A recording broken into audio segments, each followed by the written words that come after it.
I got married in 1963 when I was an undergraduate at UCLA to my wife, Irene, and around 1965, 66, I started getting interested in the UFO phenomenon for reasons that I do not know. I just got interested in it. I remember reading an article in Life magazine in April 1966 which showed photographs of UFOs, not knowing what I was looking at. Of course, I couldn't tell whether they were phony or not, but it was really intriguing. Well, I graduated from UCLA in January. They had midterm graduation, January 1966, and then the following summer, I went to my first UFO convention with Dr. Frank Stranges. Did anybody ever know him? Yeah, he wrote a lot of great books. He was one of the original contactees. That is to say, he lied about almost every single word he ever said in his life, period. But I was amazed that there was going to be this UFO conference at the Shrine Auditorium. And so I took Irene and a couple of friends of ours, a married couple, and we went down there, and we sat in the balcony, and there was, talks, this and that. Don't remember the talks, don't remember anything like that. But and then there was books selling in the hallway afterwards and all the rest of that. And towards the end of this, the major event came about. It was an actual movie, a fairly close movie of a UFO hovering in the trees. And I looked at that and we stared at that, and it was amazing, it was incredible, it was unbelievable. And if you squinted hard enough, you had to really squint hard, you could avoid seeing the string it was hanging from. I was unbelievably embarrassed. We took these friends with us. Oh, God. Dr. Frank Stranges. Well, that summer, we went to the University of Wisconsin for graduate school, and for American history for me, and then English for Irene. And we stayed there till in graduate school for a number of years. But even though I was going through my courses and doing this and doing that, and I continued my bizarre interest in UFOs, as it says. I subscribed to the Apple Bulletin, the National Daily Nightcap Investigator, the Flying Saucer Review, read every book on the subject that I could. I was really into it. Anybody ever see Flying Saucer Review? It's a British magazine, the best UFO magazine ever. It was absolutely extremely good. I was enamored with the flying saucers. Now, at the University of Wisconsin, you had to write a master's thesis. They had an old-fashioned system from Germany, a German type of dissertation and master's thesis and all that. And I wrote my thesis on the responses to Freudianism and psychoanalysis on a dual level between 1906 and 1929. And my major professor, which is a person that you had to have a major professor in the history department, or you could not be in the history department. Now, my major professor was Merle Curdy. Now, Merle Curdy invented the field of, he invented a historical field that became extremely important, and he was a hugely famous person. And he took me on as his major professor, and he was, doing my master's thesis, and he took along a guy named Paul Conkin. Now, Paul Conkin, I didn't know much about him. I would learn later on that, and I'm sort of jumping the gun here a little bit, Conkin was different. We were sitting around one day at lunch with some teaching assistants and me. This is about 1968, also or 69. And one of the students said, I saw, now everybody at the University of Wisconsin was a professor, was called Mr. There was no professor or doctor, they didn't say doctor, Mr. He said, I saw Mr. Conkin walking in the hallway towards me. So I ducked into an empty classroom and waited until he passed. I said, huh? What do you mean? And Konkin absolutely hated my master's thesis, wanted me thrown out of the university, period. He couldn't stand it. Curdy calmed him down. Okay, he let it go. You'll see what this means later on. Let it down, and Curdy promptly retired. You could not be in history graduate school without a major professor, so you had to go with somebody else. So I went with a guy named Bill O'Neill. That's the second name. Went with a guy named Bill O'Neill. O'Neill was a really nice guy, was a great guy, was a terrific guy, and I was doing my dissertation on the image of women in early film history, pre-1915. And I spent 6 months of research on that subject, all the while rushing home and reading science, reading Flying Saucer Review, going off and following UFO sightings in the area of Madison, Wisconsin and all that, knocking on people's doors, sending stuff to Aerial Phenomena Research Organization, which was now defunct, of course, but that was the major one, along with NICAP in those days. And, excuse me. So, no matter what I was doing, it didn't matter. But for 6 months, I studied this dissertation, and I finally went to O'Neill. And I said, Mr. O'Neill, I don't want to write about the image of women in early film history, although film history was one of my fields and so forth. I want to write about the controversy over UFOs in the United States. He said, oh, that's a very good idea. And he immediately packed his bags and he moved to Rutgers University in New Jersey. So I said, so I had to find another major professor. This would be number 3. So I went to Curdy, who had retired, but he still hung around here and there. And I said, what should I do? He said, well, why don't you go with Mr. Conklin? I said, Mr. Conklin? He hates my guts. Are you kidding? He said, no, you'll see. He's different. And I said, oh, okay. So I went into my office, and the first words out of my mouth was, Mr. Curdy told me to see you. I didn't want to, he suggested I'd done it by myself, see? And I wanted some stature behind me. So I told him I wanted to write about the controversy over UFOs in the United States. And the only book that had been written about it a little bit was whatchamacallit, now I can't remember.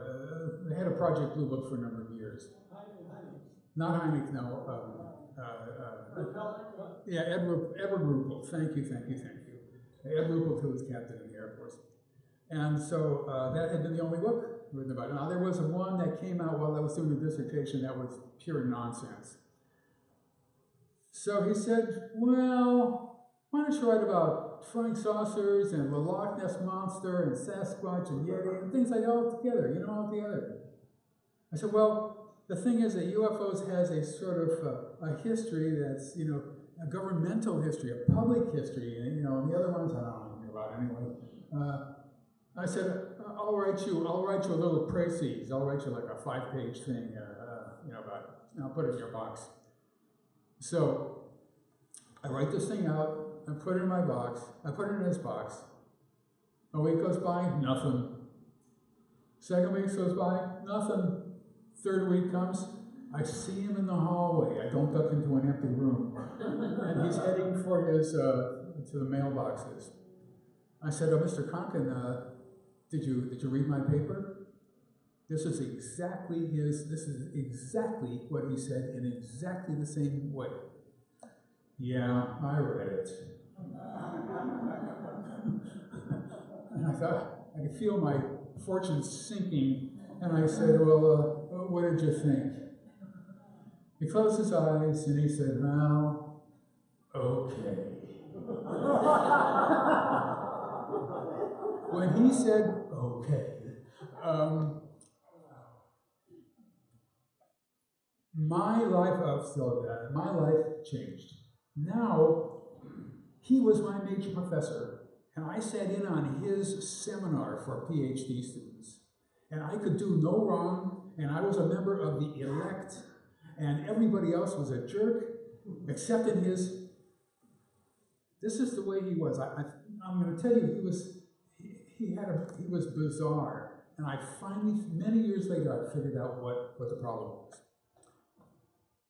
He would call in people from sociology, political science, anthropology, it didn't matter. Call in a graduate student, and he'd print up a chapter that they're submitting for their own major professors, and the student would read this thing and would write this thing, and then we'd all talk about it. You know, they stand at the front of the class, and we'd all talk about this chapter and all that. Conklin would grab onto someone, would start asking questions of one of these soon-to-be extremely unfortunate people, one of these students, and he started asking questions about their dissertation.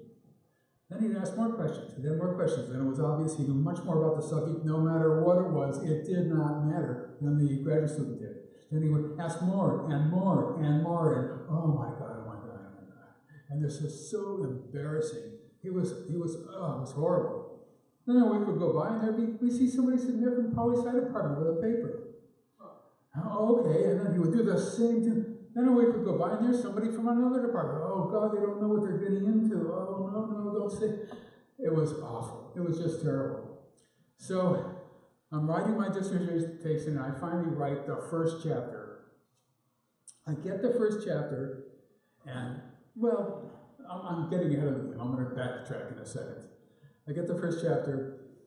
There's more red marks from his pencil than there is type in this 30-page paper. It was like, oh my God, I'm never going to get through this. And he came up to me afterwards. He said, he came from East Tennessee.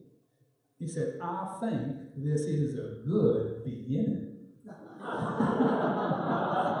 Oh, okay, if you think so.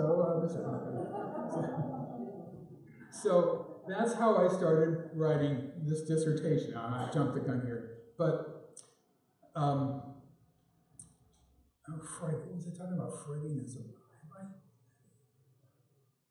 Oh, okay. Well, what the heck? Well, I had something about Freud there, but it doesn't matter. Okay, went back to, I was interested, in my master's thesis, I talked about Freudianism. So I went to my first UFO conference in Peoria, Illinois. That was the first MUFON conference ever. Irene and I drove down from Madison, Wisconsin to Peoria, Illinois in a driving rainstorm, as I remember. And we sat at a lunch table with Alan Hynek, Carl Lorenzo, Walt Anders, and Alan Utke. Now, you might not know Alan Utke, but he was one of the first directors of MUFON in its own way, chemistry professor at the UW-Oshkosh. And Dr. Hynek, the great man himself, leaned over to me and asked me what I was doing, what I was working on, and this, that. And I really was amazed that a person like Dr. Alan Hynek, J. Alan Hynek, would bend that far down to speak to me, you know. But he was extremely kind, and I became a great friend of his, book, etc. Okay, sorry, so I talked. Okay, what's going on here? Okay. Now, in doing my research for this, I went to the Aerial Phenomena Research Organization and stayed with Jim and Cora Lorenzen in their house for a couple of weeks. I went to Alan Hynek's house, stayed overnight for a couple of days in his house, and went through his files. I went to and looked through the NICAP files. I had lunch with Donald Kehoe. Stuart Nixon had taken over by this time, but Kehoe was in for lunch. I went to Maxwell Air Force Base in Montgomery, Alabama. I interviewed Dr. Robert Friend, who was head of Project Blue Book for about 4 years or so, 5 years. Talked to Stuart Nixon, who was head of NICAP at the time. Talked to Mrs. Ruppelt, because Ed Ruppelt died in 1960, I think, something like that. And went to James E. McDonald's home just a few months after he blew his brains out. Now, James E. McDonald was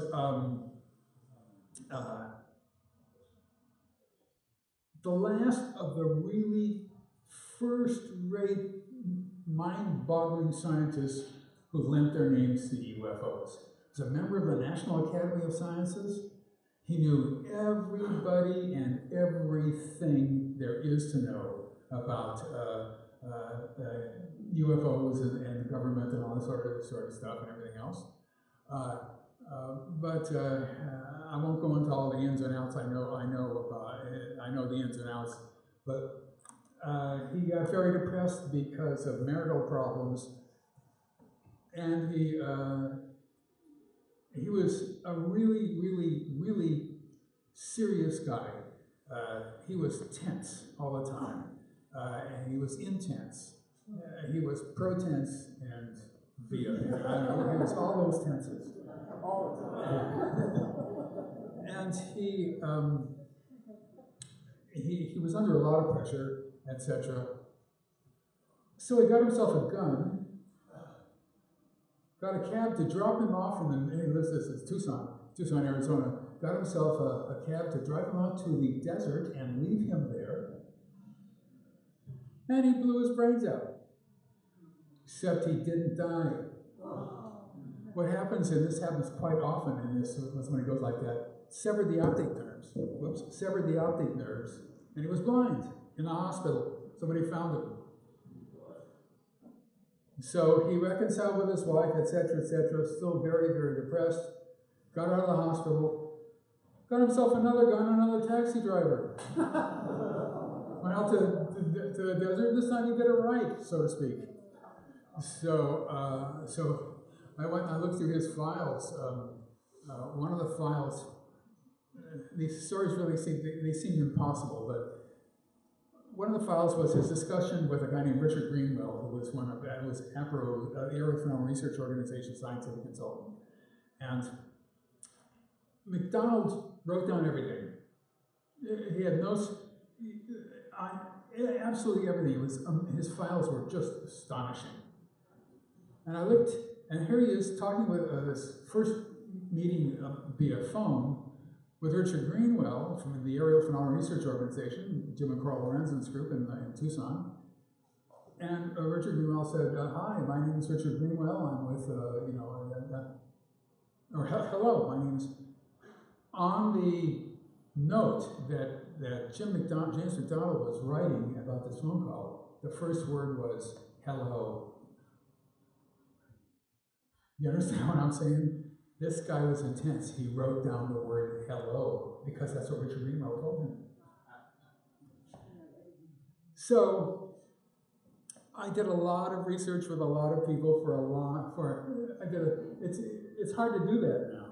The APRO files are somewhere in the ether, and NICAP, I don't know where their files are, and it's a whole different world now. So in the meantime, while I was writing this dissertation, there were sightings and events that I was investigating in Madison. One man said that he was out late one night and he was waiting for fishing season to start early in the morning. He saw a UFO. It was low level. He became frightened to death of it. It seemed to be following him, and he hid in the bushes.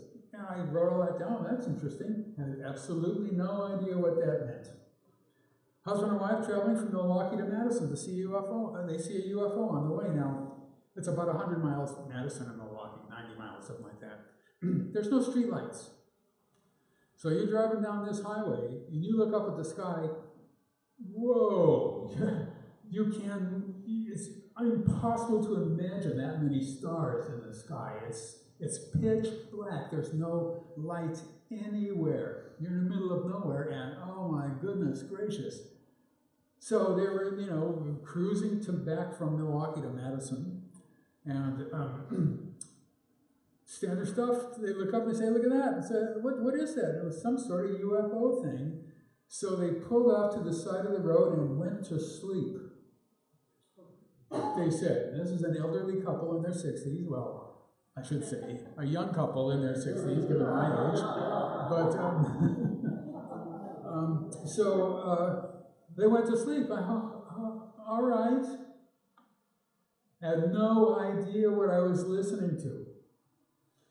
Another one. This one made good. I saw this one in the newspaper because the woman involved on Lake Monona was the daughter of one of the editors of the Madison, one of the Madison newspapers.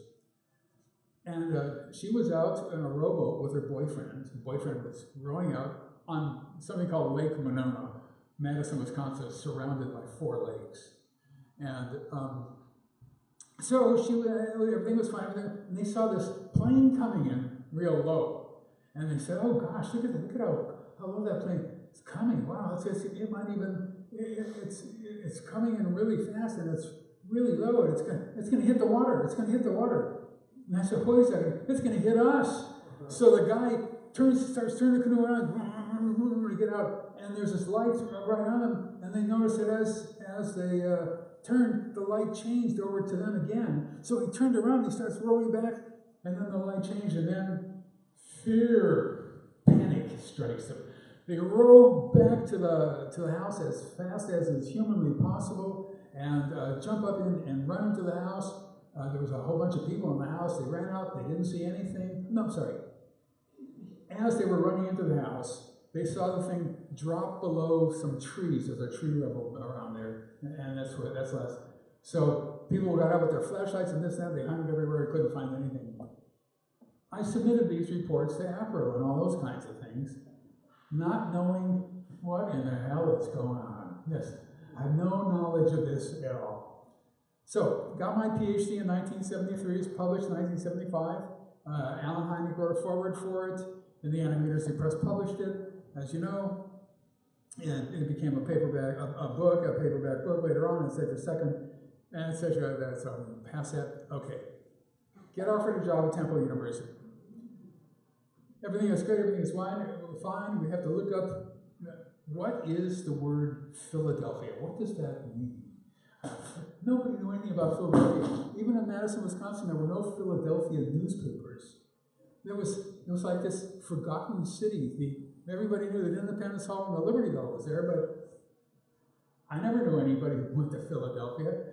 So we get all ready to go, and suddenly there's this jobs freeze at Temple University. And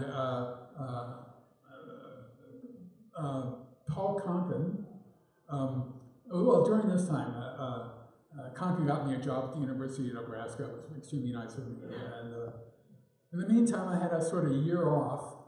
And I came to Los Angeles, of all places, to work on this documentary called UFOs, It Has Begun. It was made into I had Rod Serling eventually as the narrator of this.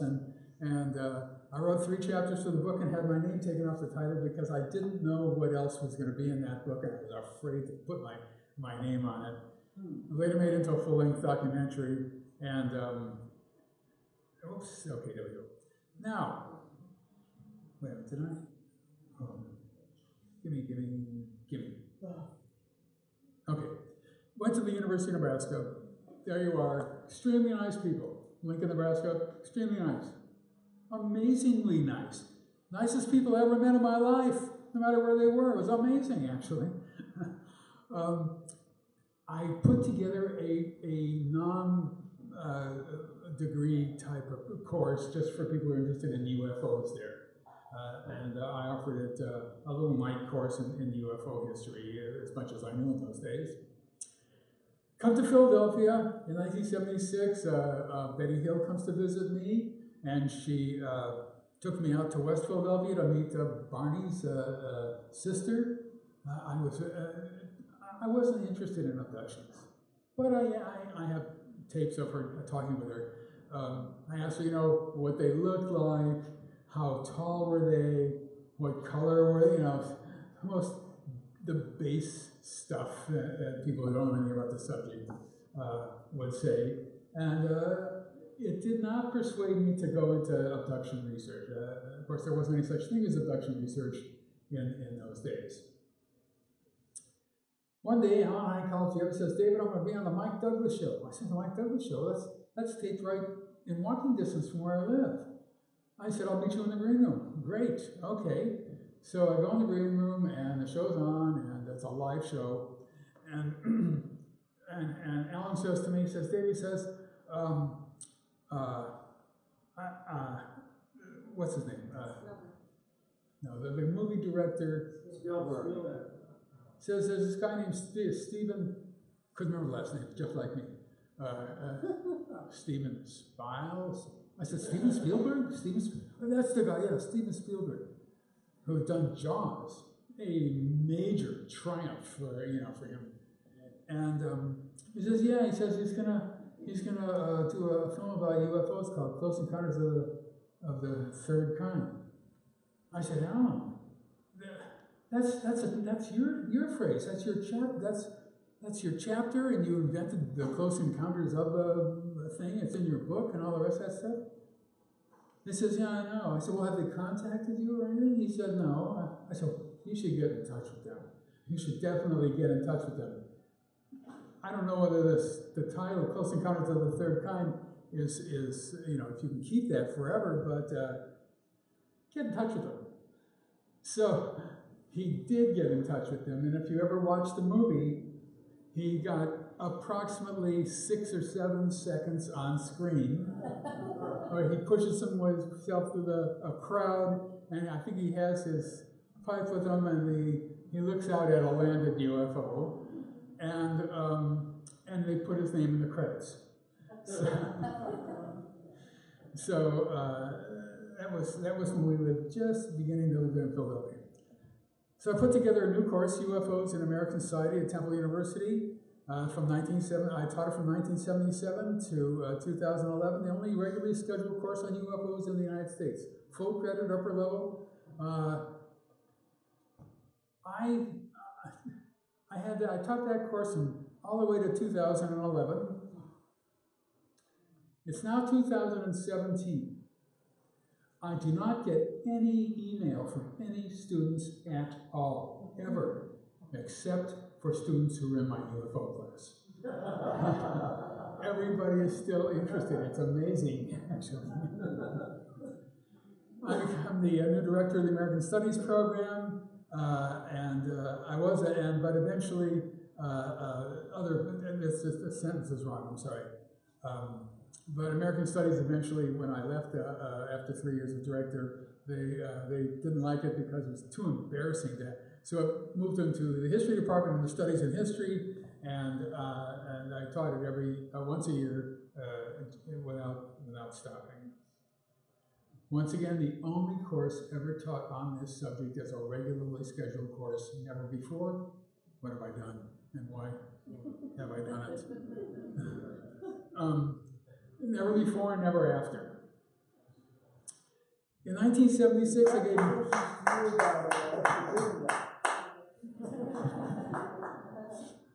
Please, throw money, not applause. So I gave my first paper at the Newfound Conference in 1976 called An Expanded View of UFO Research. Can't remember what it was all about, but it's somewhere in my files. Now, I'm at a conference in Northwestern University with Alan Hynek, was the head of the astronomy department there. And he's holding this conference on UFOs, and we're all going to present papers and this and that. Now, a guy named Bud Hopkins is going to present a paper about UFO abductions. Well, all right, I knew Betty Hill. And there were some other, there was the Antonio Villas-Boas case in 1957 in Brazil, the first one discovered. But it wasn't for me. I didn't like it. It was too, I don't know, just too ephemeral, and you never know, pardon my nose. And I had an existential decision to make. And the decision was, do I sit here for an hour and listen to something I'm not interested in, or do I go out in the hallway with my friend Marcello Truzzi, who was a professor at Eastern Michigan University, professor of sociology at Eastern Michigan University, and who had a knot on his head, a huge knot, and in that knot, every joke ever uttered by every human in every society was lodged. I could go out in the hallway and laugh for an hour. I went out in the hallway and I laughed for an hour. It was as simple as that. It's a no-brainer. So I come back in, and that's it for Bud Hopkins. Okay, now, a year later, Tracy Torme, do you know who Tracy Torme is? He's a producer of the movie Fire in the Sky about, he's the son of Mel Torme, who they used to call the Velvet Fawn. He was a very successful singer, and he had his own TV show and so forth. And Tracy was his son, he was very much into, I can't remember how I met Tracy, but I knew him, and he calls me up one day, and he says, David, he says, I found out where the government secrecy office is where they're hiding all their information about UFOs, but I can't tell you over the phone. Okay, you got to come up to New York, and so I'll drive up to New York. Now, once again, it's about 95 miles to New York City from Philadelphia. So I drive up there. Well, we couldn't meet in the room because the walls have ears, so we met in Central Park on a bench. And he tells me it was the U.S. Coast and Geodetic Survey Group. What? Never heard that from anybody ever again. Let's just say he probably got it wrong. So he says after that, if he tells me this big secret, he says, why don't you come over and see my friend Bud Hopkins? I said, no, Tracy, I got better things. I got other things to do, like go home. I can't take it. Yeah, come on. I said, no. He said, come on. He gets a cab. Come on. All right. So we go to 16th Street. He could not remember Bud's address on 8th Avenue and 16th Street. So we have to go door to door and look and see if there's the name under the doorbell. And we find it. So down comes Bud Hopkins, and his apartment was, he was at the second floor, essentially. It was oddly laid out, but you had to walk up the stairs to get to his living room and all that. Although he owned the building itself, along with, there was a person living on the top floor who also owned part of the building. He owned a house in the middle of New York City. Everybody would give their right whatever to have that now, I walk upstairs and I see art on the wall. There's a Cézanne drawing, a real one. There's a Degas drawing, a real one. There's a Renoir drawing, a real one. There's pictures of modern artists who I knew all of them, because I used to teach an Arts in America course also. And Franz Klein, Mark Rothko, and one monumentally important artist after another on his walls, and all of Bud Hopkins' paintings that were excellent. My jaw literally fell on the floor. It was just astonishing. And I did not know he was an artist at all. I just thought he was a UFO researcher, And, I didn't dig enough into him to know that he had some sort of a life. And the first thing he did was he ran down, he had a hardcover copy of the UFO Controversy in America, and he wanted me to sign it, and I knew immediately that he was a discriminating person, that he was a good person. And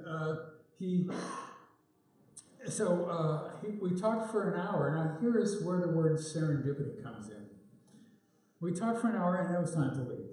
So you walk down the stairs, walk out this little pathway that leads to the sidewalk, and he says to me, what are you doing this summer? And I said, well, we just had a baby, and normally we would go up to Bar Harbor, Maine, but it's too long to drive with the baby. So we're going to, and this is a place that we have been to once before, this is a town that nobody ever heard of. We're going to a little place called Wellfleet. Anybody here ever heard of Wellfleet? Oh, sure. That's two. A little town called Wellfleet. He said, Wellfleet? I own a house in Wellfleet. I spend every summer in Wellfleet. When you come up, look me up. That is what's called amazing. So we came up there, let's see what I have here. Came up there. What else? Okay. He let me in on everything he was doing. He knew everybody in the art world. He knew people. It was amazing how many people he knew. Norman Mailer, everybody who was on the Cape in Provincetown. It's sort of located like that. Provincetown is right here at the bottom, and that's where Wellfleet is. And so it was absolutely astonishing to me to see these personages and people who wrote for the New Yorker magazine down there, and some parties that he was having, all the rest of that stuff. And he allowed me to sit and watch him do hypnosis, and went up to Wellfleet every year, and we were friends with him. And essentially, he introduced me to the abduction phenomenon. I met abductees. I'd never met an abductee knowingly before. And so he is the root of the crime. So in the meantime, in 1981, I got tenure. Now this is how tenure works if you don't know. When you come into a university, and I know that a lot of you will in fact become university professors, when you come in, you are an assistant professor. You sign you get a certain amount of time. You can be there for 2 years. You have a 2-year contract, or a 3-year contract, or a 6-year contract, or whatever it is. Most of them get 6-year contracts, or else they get them renewed. Then the faculty votes on you, and they allow you to go up a notch to associate. The faculty votes, then the dean votes, the dean then passes it or yes, no. Then there's a council of deans from other colleges within the university. They look at it. It goes up to it goes up through the ranks all the way up to the board of trustees, and sometimes to the governor, depending. The board of trustees grants tenure. It comes down. Congratulations, you are now associate professor and you cannot be fired. This saved my life. This was a lifesaver. Now the next step up is full professor. My official title was associate professor of history. Full professor is just professor of history. No assistant, no associate. That's another rung. That's the highest rung you can get. Okay. But now, but as time went on, in the early 80s, I was getting into abductions and all that, and I knew that if I kept doing this, I would never make full. That was never going to happen. But as I said, to my mind, it was nothing more important than this. I figured I could never do anything in the world that would be more important. So I didn't get study leaves. I did not get major, when I wrote a book or something like that, I didn't get major advances like everybody else did in their salaries. We had, amazingly enough, another lifesaver for me, a union of professors. And they would sometimes negotiate 2% increase in raises, which I would get because I was a member of the union. But as I say here, it didn't matter. Not only that, my wife worked too, so what the heck, we had 2 incomes. So, okay, now while I'm sitting in the room while Bud is doing hypnosis with things, I noticed that there's irregularities. And one of them was this woman, she said that she was in love with this being who looked human, and he came down to visit her all the time, and they were going to get married. And okay, and I never heard anything like that, but yes, and it was wonderful, and she lived for him. She didn't go out on dates with anybody because she was waiting for him to come down. They were going to get married. So I went out to lunch with her afterwards, and I said, "Well, does he have a name?" "Yes, it's Quando." And I said, "Okay," and she spelled it out for me. What is the problem with that name? Anybody? When? Quando? Nope. if she learned this name, which she could only have done from the hybrid, who apparently, as she said, wrote the name out for her originally so she remembered it. It wouldn't start with a Q, it would start with a K. There's no reason on this earth for them to know the alphabet, and Q doesn't make any sense. K makes sense. So I pointed this out to Bud, but neither of us knew that much about the subject, to tell you the truth. So it was just an oddity. But I had to keep these things in mind later on, because this is a tell.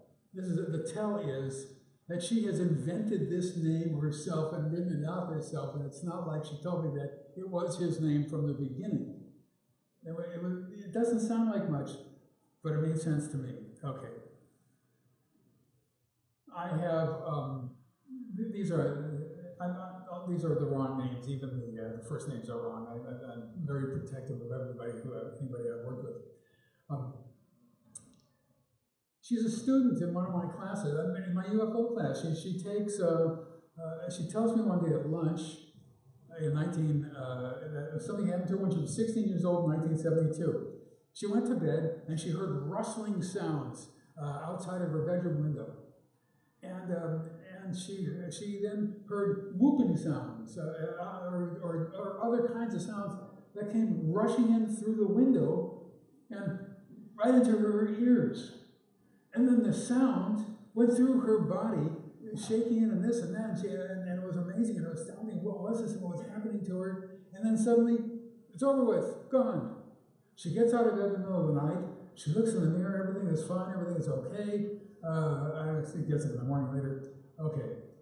One of the things she did when she went to school was she loved to drive her mother's car to school, and the mother would go to work after that. But that was when she got drive time, 16 years old. She didn't want to drive. She sat next to her. She began to become fearful of everything. She took her mattress into her parents' bedroom and slept on the floor for almost 6 months, if you can imagine that. The poor mother and father slept in their room on the floor because she couldn't be alone in her room. She became extremely fearful of wide open spaces. She couldn't go out on a lawn. She was on some sort of a high school baseball team or something like that. She was out in the outfield. She couldn't do the outfield. When she went to the bathroom, she was afraid of being alone. She had her brother guard her in the bathroom. How many 16-year-old girls do you know would do that? Have a brother stand outside the bathroom door guarding it. Well, when I met Bud, I took her up to Bud Hopkins' house. He did hypnosis with her on the couch in the living room. Nothing came out, but he said to me, I think there's more to this than we know. I said, you do? Oh, okay. Now, being at Temple University and dedicating my life to UFO abductions was not good. I got an enormous amount of publicity. Front page of the Philadelphia Inquirer, in the Philadelphia Magazine. They had a list of the 10 people they wanted to see leave Philadelphia. I was in that list.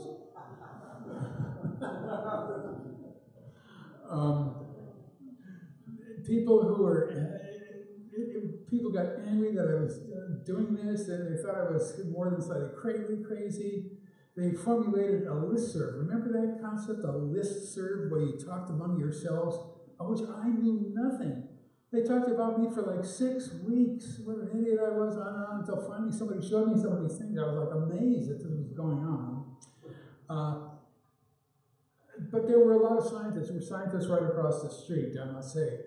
And the number of scientists who came to see me was actually quite remarkable. It was 0. No scientist, even to yell at me, walked across the street to my building, Gladfelter Hall, and said, Jacobs, what the hell are you doing? Don't you understand how you're smearing the name of Temple University or whatever they're going to say? And yet, they had this whole discussion about me at one time. I had tenure. What did I care?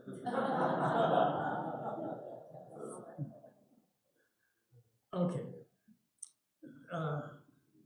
Doing abduction hypnosis is one of these unbelievably lucky situations. Irene and I bought a house in 1981, excuse me, 82, and it was a wreck. It had all sorts of problems, but it was a giant house for cheap in an unbelievably exclusive neighborhood. 14 rooms, 3.5 beds, with Irene and I and the one kid. And then we had another kid a couple years later. And so I had basically a third floor to myself. And because the kids' bedrooms were on the second floor, and our bedrooms on the second floor also. So I had an office, and I had a room as well with a day bed, which was actually a couch, and you take the bolsters off, and it's a day bed, a coffee table, a chair, sitting across from the coffee table, another chair, close off the rooms, dead silence. This house was built in 1880, built like a rock, dead silence. Somebody screaming for help down the first floor, you're never going to hear it. Somebody thought that there was a burglar in my basement. He lived in this house came with a little apartment over the garage, which we rented out. We paid, I won't tell you how much we paid, but it was cheap. Even in those days, it was like, oh my God, I can't believe that we're getting this house. So he thought there was a burglar, and the basement door is on the, you have to walk up the stairs, and the basement door is on the ground level. He broke in the basement door, and he looked around, there wasn't anybody there, and he had to pound on this and that, and he said, Irene and I were upstairs sleeping. Didn't hear anything. On the second floor. That was excellent, because a lot of people yell and scream sometimes when you're doing hypnosis. You don't want to alarm people outside or somewhere else in the house or whatever. It was absolutely quiet. It was, because I had, as I was a professor, I taught Monday, Wednesday, Friday, or Tuesday, Thursday, either one. But I had off days if I didn't have to do other kinds of work at Temple. I often did, but oftentimes I would have days free. I would have nights free. I had weekends free, and Irene was fine with all that. And I could be with a person for 5 hours. Do an hour of talk beforehand. Maybe the abduction had been asked for 3 hours, do 3 hours of that, and then do an hour of talk afterwards. That wasn't usual. It was usually between 3 and 4 hours, but it could be. And I had the time to do that. As I look back on my life, it was just one good thing after another in terms of dealing with this phenomenon. So, now the problem here is you cannot listen to, in those days, tape recorders or MP3s now and listen to a session. You cannot do that. It's too long, it's too hard, you're going to forget things. You got to have them all, everything transcribed. I had people who are willing to do it for a nominal fee, even though it cost me many, many thousands of dollars for my first 2 books on the subject. But it was close enough to being free as not. So I was lucky in that way. I was extremely fortunate. Okay, my first abductee regression was Melissa, and I've talked about her on the radio and here and there from time to time. She was sort of I had no idea what I was doing. Let's put it that way. It came time for me to do hypnosis myself. She sent a letter to Bud. Bud sent her to me because she was in Philadelphia. And I was unbelievably worried and fretful. Oh my God, she's coming over and I'll do hypnosis with her. And I've never done that before. And I had a little tape recorder with me, and we went into, the third floor didn't have the facilities in 86 yet. So we did it on the couch downstairs in the living room. Or should I say the front parlor, it's an 1880 house. And I put my tape recorder there. I wrote out a full induction in a little card and I put it in my hand. And I sat sort of behind her a little bit so she didn't see that I was reading from my hands. I said, that's all she needs to know is that I'm some sort of an idiot, So this happened to her, and that happened to her, and this happened to her, and that happened to her, and this happened. And basically, she's 6 years old. I learned you don't do first sessions when people are 6 years old. Right? She's 6 years old. She's bending down in a park to look at a buttercup. She feels arms around her. She remembered this outright. And she goes up into a UFO. On the way up, she tells me that the guy who was bringing her up looked sort of human, but he had a page boy haircut. What the hell is a page boy haircut? I had to look it up online and see what a page boy haircut was. And she said, his name is Cosmo. Well, for old farts like me, I remember Cosmo Topper movies in the 1930s. And then there was a TV show with a guy named Cosmo Topper. Okay, sounds good to me. So we talked about it afterwards that she was taken aboard. She was her clothes were removed. She's put on a table, and they did this Cosmo guy did I don't know, some sort of, he looked her over and he did an inspection of her, and there was a sort of little reproductive looking over, and she was very embarrassed to talk to me about that, even though she's only 6 years old at the time. She says then after that, she walked through a hallway with Cosmo, and then up comes a gray alien, and she's required to put her hands on the gray alien's head. And when she did that, she felt love and warmth coming from him, emanating from him, and she felt great. When she took her hands off, and she was back to normal. They kept walking. They walked into another room, and there was a council of aliens sitting at a table, and she sat sort of on a ledge in the end, inside the oval-shaped room. And they told her when she grows up, she's going to be beautiful and smart and loyal, brave, courageous, and true, or words to that effect. And then leads her back to the room, puts her clothes back down, bring her back to the park. Okay. We talk about it a little bit. She goes away, and I say, "Oh my God, I've done it! I've done a hypnosis with an abductee. What a treasure! This is unbelievable! I'm beside myself with joy that I've done this thing." So that evening, I take the tape recorder up to transcribe it all onto my 8086 Zenith dual floppy computer. If you round those, the program was on one floppy disk and it's a 5 1/4 inch, and then you typed onto something on the. There was no such thing as a hard drive. Let's put it that way. So I take out the tape recorder, I turn it on. She had talked so low that you could not understand a single word she whispered.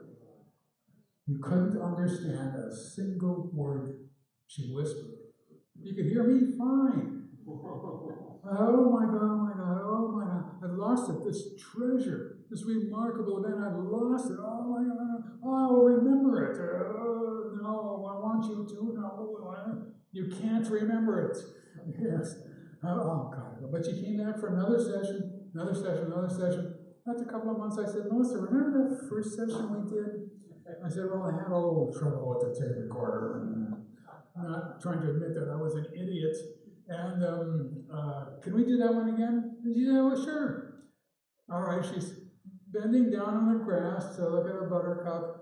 And the next thing she knows, there's grabbed and she's taken up Cosmo into a room, clothes off, put her on a table. There's this, that, this has a little reproductive examination that she's very embarrassed to talk about. Takes her off the table, puts her clothes back on, takes her back.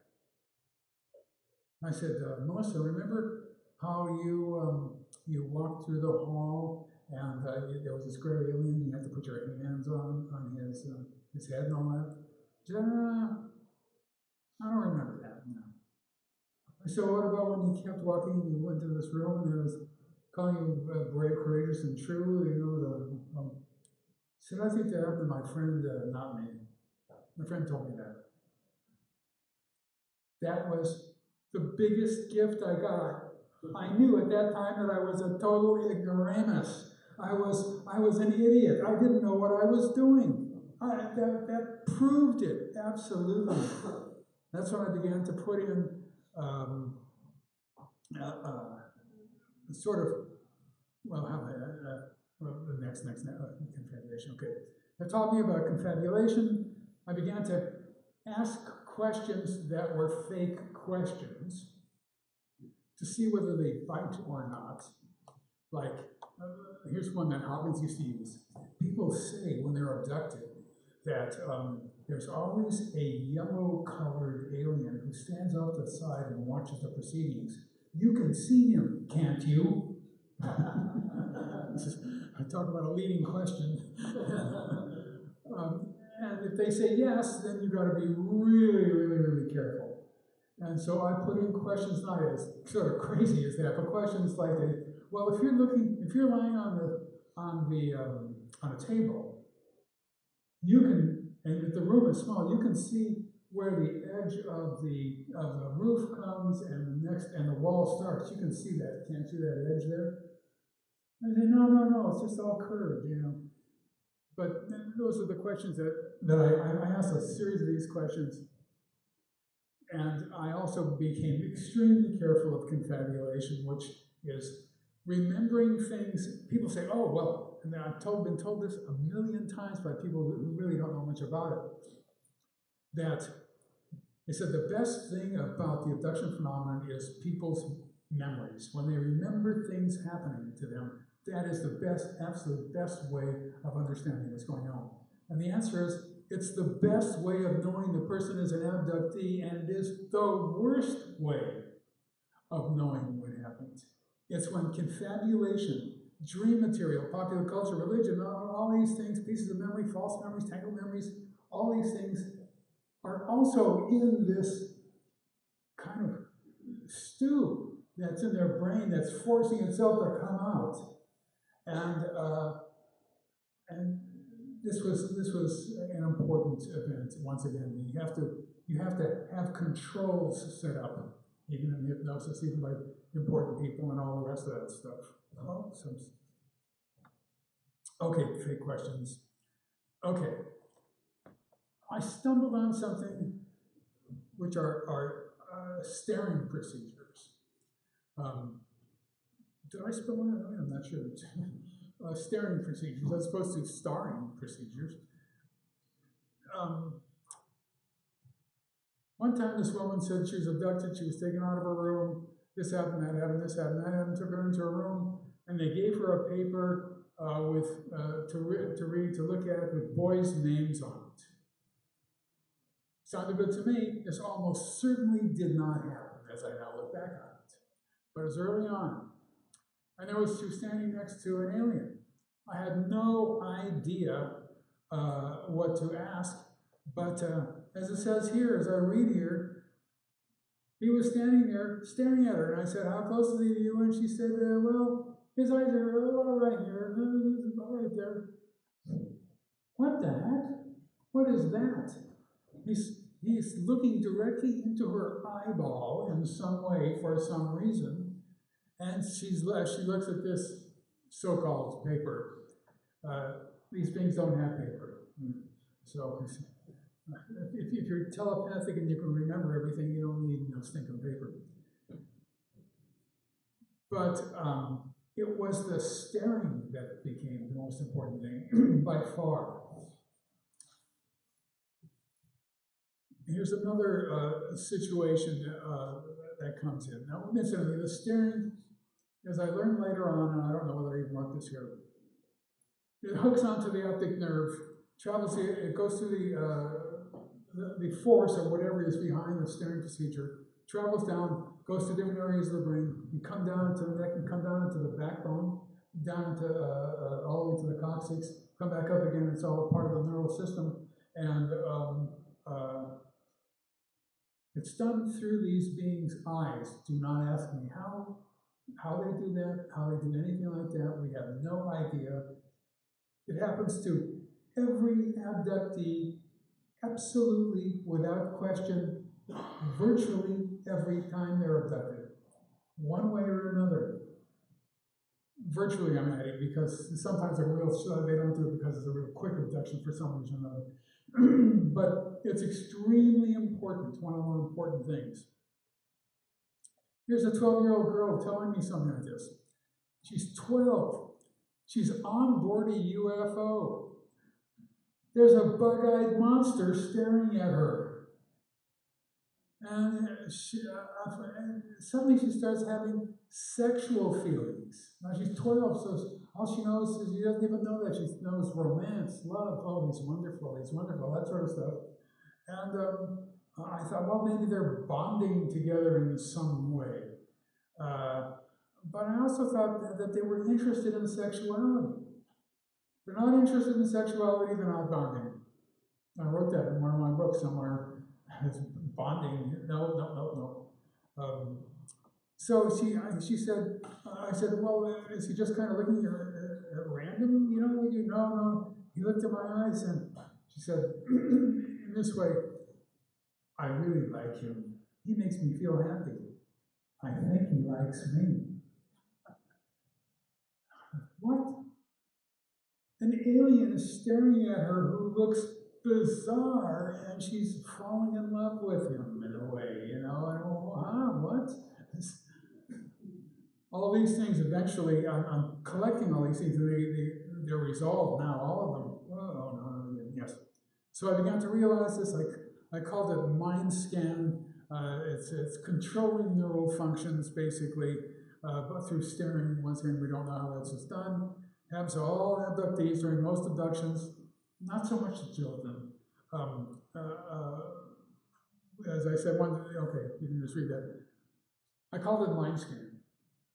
I really hated that word. I remember when I thought about it, I was driving home, mind scan, that'll do. It's too science fiction-y, you know what I mean? It's too Star Trek-y, something. So I call it neural engagement, which means that I changed it from a 50-cent word to a $5 word that nobody wants to say. Okay, well, I had some problems and surprises with doing sessions with people. I wonder what those could be. Whoops. An African-American woman told me that she had a lover who comes out to visit her, and she loves him and he loves her, but she feels guilty because he's white, and he's not. She shouldn't be fooling around with white guys. She's got all these guys who she goes out with who are black guys, and she's trying to explain to me he's white, and she shouldn't love him like. Okay. Mom comes to me once. I had slacked off in corralling abductees, and she wrote to me, and it was one thing. She was making some rice, and a rice cooker, which usually takes, like an hour or something, whatever it was, she said, and then she just sort of stood there in the kitchen, and she looked over, and the rice was done, so there was missing time. Okay, come on. All right. So we do a session about something else that was not happening. Nothing there at all. Nothing there. Then she told me that she hasn't told us anything, but that John Mack speaks to her quite a bit. I said, well, what do you mean? Well, he talks to me in my head, and I can hear John talking to me. And I will say, well, how often does this go on? She says, all day and all night, every day. She said she's written these things down, and she wanted to know if she could bring me her notebook and I could look at them. I said, yeah, bring it over. So she comes down a week later. We didn't do a session. And I look at this, and she starts reading me, and I told her, I've known John Mack since there was John Mack and UFOs. And this is not John Mack talking. I can guarantee you that. And I told her that some people have implants put in their ears, and they hear voices and this and that and this and that, and it's an error. There's something wrong with the implant. And these beings come and they take the implant out, and they put another one in, and they don't have the voices anymore. So if you are an abductee, they will find the problem and correct it. If you aren't an abductee, then that's good, but I can't help you in correcting. I tried to wheedle myself on this. And she was fine with that, and she was good with that, and she sent me Christmas cards for several years afterwards, and then that was that. But there was more to this story. There was more crazy stuff going on, but I thought, oh my God, what have I done, Here's a psychologist who goes on a rampage. I had done a whole bunch of sessions with him, and everything. Bud did sessions first, and told him to come down because he was closer to me, and I did sessions with him. And he came. I used to have abductee get-togethers, and at the get-together, he immediately took over. Now I don't do. I'm not a real good therapy guy. I don't have the skills to do that. So I just let everybody talk, and I would ask questions, and they would ask, and everybody loved it until he took over. Then I got a couple of people come up to me and said, if that guy ever comes back here, we're never coming back. So I called him up, and I said, I'm changing names, I'm changing everything here.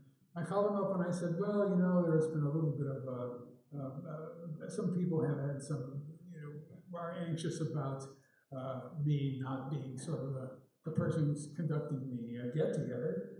And they said that, that maybe you should, I said, maybe you should just sort of, be, a little quieter or whatever. I put it in the nicest words. I didn't use the word quieter, but just don't keep such a high profile, lower profile. He said, what are their names? I said, I'm not going to tell you to complain to me. I need to know their names. I said, no. She said, well, he said, I'm not going to come back. I'm not going to come back then. I said, well, you're certainly welcome to come back. Just a little bit lower profile. No, well, I'll see. He never came back. But what he did do was called up every major UFO researcher he could find in this country and tell them what a jerk I was because I couldn't do group therapy.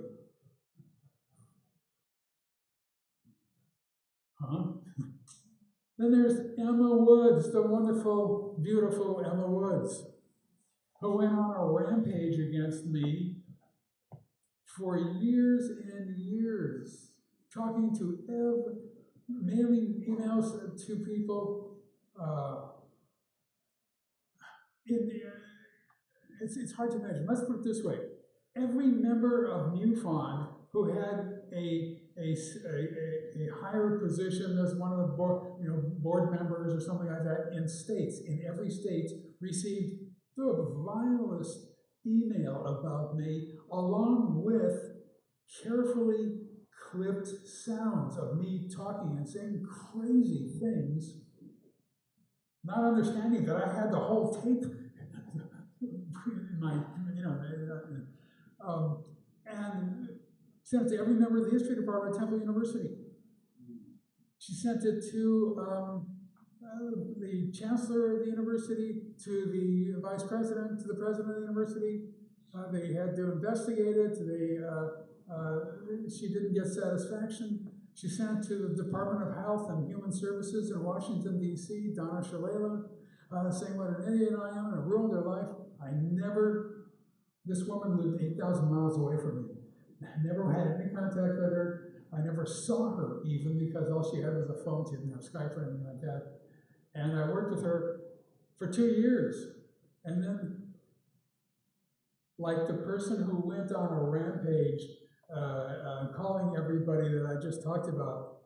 Go to EmmaWasTheRealStory.com, you'll understand sort of what happened there. But it was awful. Got to remember, anybody can stop doing anything with me. They can stop with me at any time. It's their life, not mine, you know. Okay. Now I have a treat. Now that I've talked about myself the whole time, I've decided to alienate almost everyone in the audience. I have reservations about UFO crashes.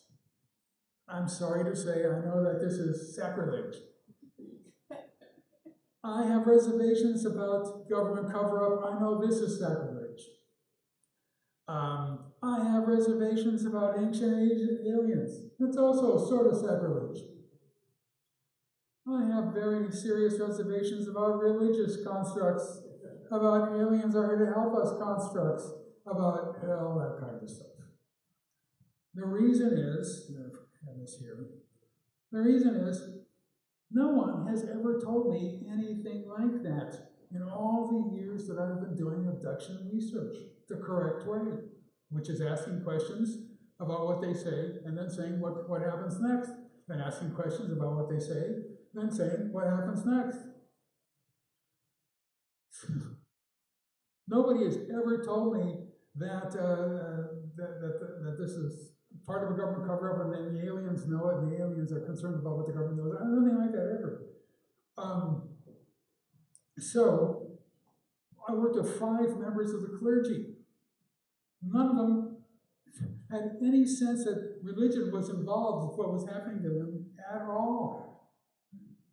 You'd think that would be the first thing to go for, but nope. I say members of the clergy because a couple were ministers, a couple had lower level jobs and that sort of stuff. Okay. One cannot prove a negative, I don't know. Now let me talk about one thing, and here's the problem. And that is government cover-up and Roswell.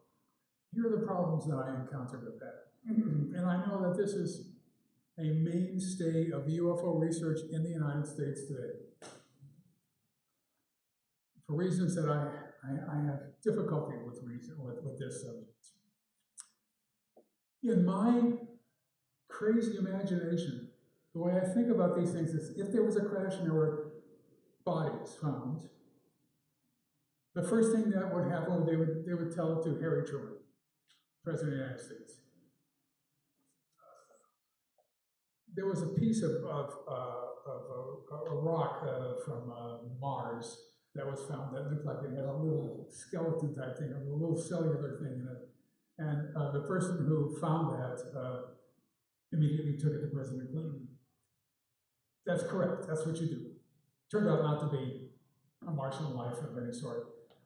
But this would be a very big deal. The biggest event in the history of humankind, period. It's not just a deal.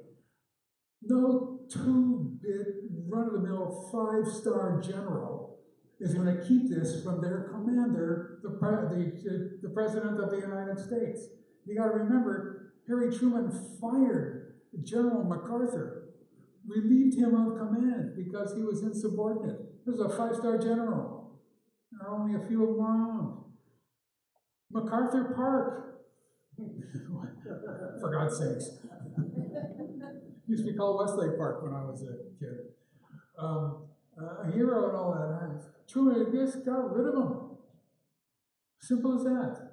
You can't not take it to Truman. So supposing they did. There's not a single word of it in Truman's handwritten diaries on a day-to-day basis. The most important thing that ever happened in the history of humankind. And the first thing that would happen would be, this is my own construct, I've got to remember that. It would be that if in fact you're going to, if you have a crash, the first thing you're going to do is you're going to study it. You're going to have people look at how does this thing fly? Does it not fly? Why did it crash? What's this? What's that? What's this thing? And there seems to be a light of some sort, whatever. They have to do that. Absolutely, positively, without question, yes. But this is extremely advanced technology, and our technology just was born a couple hundred years ago. Our technology is brand new. When you're talking about electric technology, it's just electronics, it's brand new. So if you're going to have a group that's out there in the great wide spaces and they have technology to get here, they're going to be very, very, very, very, very, very advanced. I'm leaving out 25 varies. So it's got to be, it's going to be a lot of varies. Therefore, you have to get very important people to look at this, the most important event in the history of humankind. Einstein, Oppenheimer, and any number of big-time scientists who were around who did the atomic bomb, et cetera, from here in the United States and maybe even from Europe. They would work their little guts out, trying to figure out this and trying to figure out that, and it doesn't matter, they're not doing it. Years go by, they die. They got to be replaced by more. There's new technology coming about as the years go by, decade by decade. I won't go through it. But that means that hundreds of scientists would be looking at this object, trying to figure out how the propulsion system is, and the lighting system, this and that, and on and on and on, and all that sort of stuff right now as we're speaking. None of that matters. That is of no concern. Who cares? The only thing that matters is, who are these beings, why are they here, and what are they going to do to us? That's what matters. If they got crispy critters laying there, they're going to have to hire anthropologists and archaeologists and sociologists and the whole range of social sciences and chemists and this and that to figure out what these beings are made of, how do they think, what kind of a society do they live in. You know, if you pick up a pot in the dirt and you can look at this pot, you can see what kind of society they lived in to a certain extent, you know. They would have to do that. They would be doing it from 1947 to the present. There would be hundreds and hundreds of scientists and political scientists and sociologists and doctors, whoever else would be there, working on this for decade after decade since 1947. There's no indication that this is the case at all. That's the problem. Now, we'd have hundreds of them. You can say it's not true, but if somebody says that they worked on it, you better examine their problem. There's other problems. The United States thought that this was a Russian secret weapon. They had contacts in Russia. That was, if you read my first book, long before Roswell came about, that's the first thing they did. It wasn't a Russian thing. Then they thought it was Canadian. The Canadians were hiding things from us. They wouldn't do that if this was from outer space. Period. It would never happen. There's no reason to. Then they thought that they were from different areas of the armed services, because sometimes the Air Force doesn't talk to the Navy. See, they got something on. Nothing like that should have happened, but it did, and there's documentation of it. So you got to be extremely careful with all that stuff. You got to be very, very, very careful. Once again, 25 varies. Even though everybody in the UFO research community has gone over to the Roswell thing, I look at that and I think it doesn't make sense to me. We live in a different society now. If that had happened, it's a whole different world. It's like when Alan Hynek, when people were asking Alan Hynek about how does this thing work, or what kind of propulsion they have, he said it was like showing Benjamin Franklin a color TV and asking him how it worked. Well, Benjamin Franklin was a real genius, a legitimate genius. He's not going to be able to figure out how that damn TV works. Not going to happen. Too many levels of knowledge there. Those levels of knowledge, from what we're looking at now, are sky high. Now, for me, anyway. So, however, can't prove a negative. Can't prove it didn't happen. That's the one thing. Can't prove it didn't happen. Maybe it did. Okay. I hate astronomers.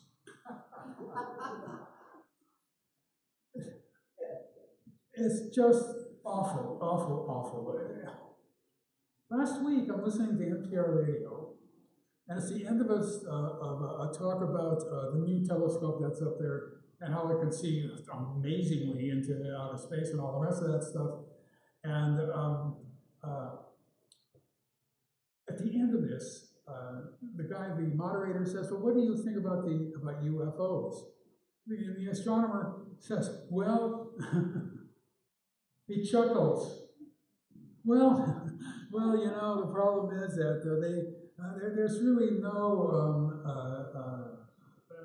there's no evidence for it. There's just no evidence. We see no evidence at all. I wanted to reach in there and grab his neck and strangle. There's no evidence for it. This is just ignorance. Ignorance run amok. They revel in being ignorant. They're not stupid. They're ignorant. And they are extremely successful at it, as I say here. It's like Alan Hynek said, they can't be, therefore it isn't. It isn't. They can't be here, therefore they're not. You know, most academics are the same way. 70 years later of UFOs and abductions, they still laugh and jeer at the subject. It is mind-boggling. While at the same time, more and more Earth-like planets are being found all over the place.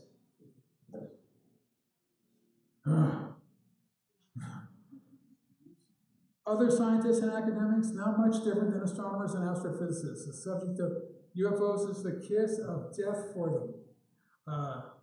They are also profoundly ignorant, and they love their ignorance. They go for it. They have no problem in being ignorant when it comes to this subject. As an academic, I can guarantee you that is the case. They don't read anything about it, they don't know anything about it, and that's just fine for them because they do know that it doesn't exist.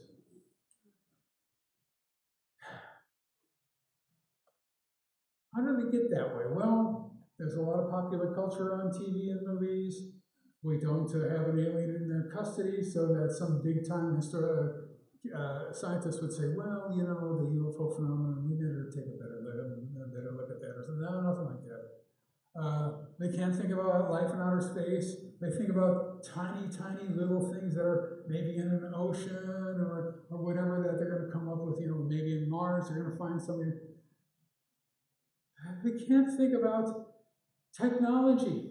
They can't. It's impossible for me to grasp the ignorance that goes on here, the stupidity. It's, oh my God. They refuse to learn about UFOs just because, you know, maybe there might be something there. Nah. It's worse now than ever. Worse than ever. We are in the worst. I've never seen anything like it. You can count on your fingers the number of academics and scientists in this country are interested in this subject, and maybe even on only one hand now. One of the major problems is government conspiracy ideas. That, for academics and scientists, is a kiss of death. You start talking about conspiracy theories, and a blockage comes down across their brains. They can't take it. They won't take it. It's the kiss of death. Okay. Of course, it doesn't matter what they think anyway, because there is nothing we can do about it. Too advanced. Yes, secrecy is something our little friends covet, I write. But that suggests a weakness somewhere. They're secret, secret, secret. They don't want to be known. That means they are fearful of something. They are afraid of something. It is the only vulnerable part of the phenomenon that I've discovered. Secrecy. They got to do it for a reason. Okay, we talked about this. Oh, we didn't, I don't have one. Okay, problems of government conspiracy and crash. Okay. As I say at the end, I hope there was a crash. If there was a crash and everybody's working on it, I'd be happy. A happy camper, I would love that. That would be terrific. Okay. Then there's the problems of ancient aliens. We will never know what happened in ancient times. But we do know one thing, that when people say here is an alien and it's a person, a being in a spacesuit with sort of a helmet, laugh at that. Our little friends from outer space don't need no stinking space suits and helmets. That's what we're doing now, right now, in our first jumps into space. That you can't look 3,000 years ago and say, well, look, they had what we have right now. These must have been aliens. No. What? Huh? It's illogical. It doesn't make any sense. It is possible that aliens landed, but they were not the abducting type. Because if they were the abducting type, and the abduction phenomenon is, without doubt, intergenerational, and it was 3000 BC, by 2000 BC, everybody in the entire world would be an abductee. Okay, by 1500 BC. So if there were aliens who came here, and they might have, they wouldn't be wearing spacesuits like the kind we have now, number one, and number two, they would not be abducting types. Okay. Next. Now for some fun facts. I hope you're ready for fun facts. Here, fun fact number one. Many abductees, they think that they have a job to do in the future. For years, I could not figure out what they were going to do, what this meant, what they were doing. But one thing rose to the surface over all things. This is what's called a mind blower. Nobody knows this. I think I'm saying this for the first time because I can't remember what I've written. But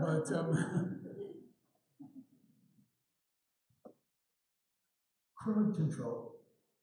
In the future, they'll be standing on a corner, and there'll be a group of humans running down the street, panicked, and they're supposed to stand there and say, everything is okay, just keep moving this way. That's what their job in the future is going to be. When you're inventing something, that's not what you're going to invent.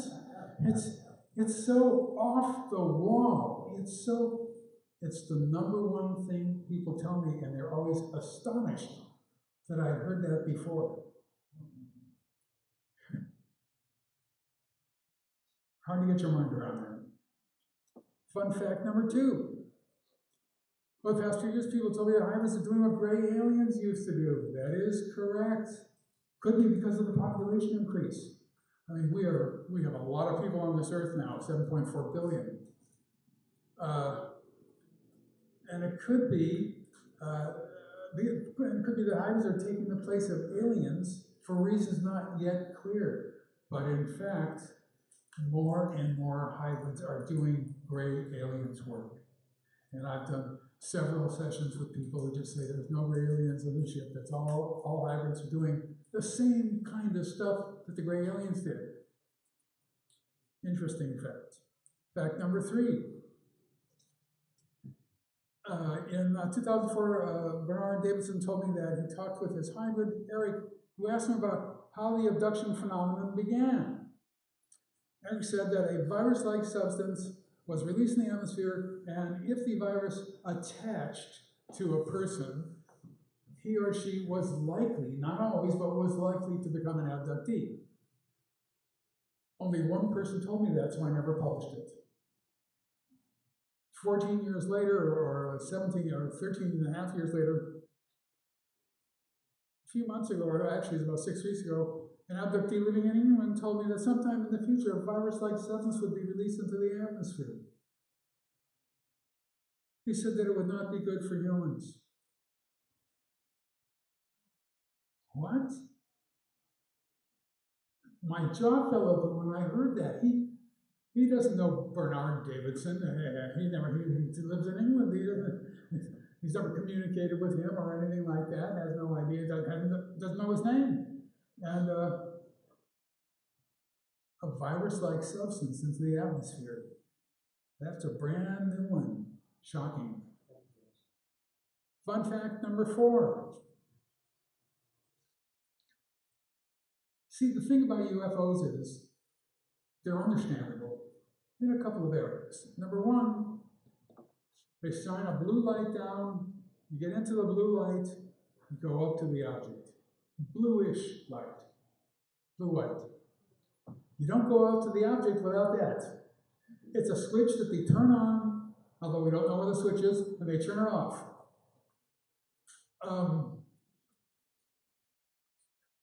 If they didn't have that, one of the reasons you know that they had to have that switch is because aliens come directly in through walls. They come in through doors. They come in through glass. They just they come in without. They don't have to open a door. They just open. They come right into the wall. It doesn't. But they don't do that on board. They have to walk around to the different rooms. That light's not on there. They have no use for the light on board there. Not only that, but when you're on a UFO, there's no sense of speed. You're not plastered out against the wall or something like that. When there's something about the gravitational aspect of this object that they built that allows for gravity downward, but there's no sense of being like when you put your pedal to the metal in your car and you go back obviously from the speed when it starts up. It's nothing like that. Just a little fun fact. On that happy note,